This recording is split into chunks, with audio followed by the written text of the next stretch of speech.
Good evening friends. তো আজকে তোমাদেরকে আমি একটা রেসিপি দেখাবো। আজকে কোনো ব্লগ নেই। তো ফুলকপি আলু মটরশুঁটি দিয়ে পনির রেসিপি।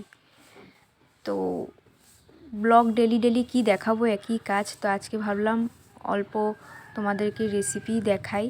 তো নিরামিষ, এটা কোনো আমিষ হবে না। তো ঠিক আছে, দেখো তোমরা।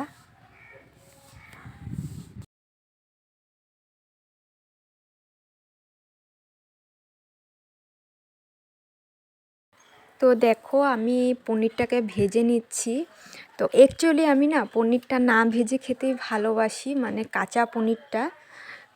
তো আগে তো পনির খেতামই না, তো এখন পনির অনেক ভালোবাসি আমি। তো কাঁচা পনিরটা খেতে ভালোবাসি, মানে তরকারিতে দিলে ভালো লাগে। তো আজকে অন্যরকম অল্প রেসিপিটা হবে ফুলকপি দিয়ে, তার জন্য পনিরটা আমি ভেজে নিচ্ছি। তো পনির ভাজা হয়ে গেছে, তখন ফুলকপিটা ভেজে নিচ্ছি। নিয়ে এখানে মটরশুঁটি টমেটো সব দিয়ে জিরের গুঁড়ো ধনের গুঁড়ো দিয়ে এখন কষাচ্ছি। তো পনিরটা দিয়ে মার তরকারিটা উঠিয়ে তারপরে আমাদেরটার মধ্যে আলু দেব।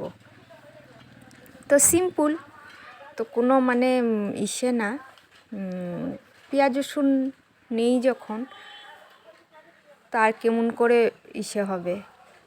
তো দেখো কেমন লেগেছে, ভালো লাগলে like comment share and subscribe করো।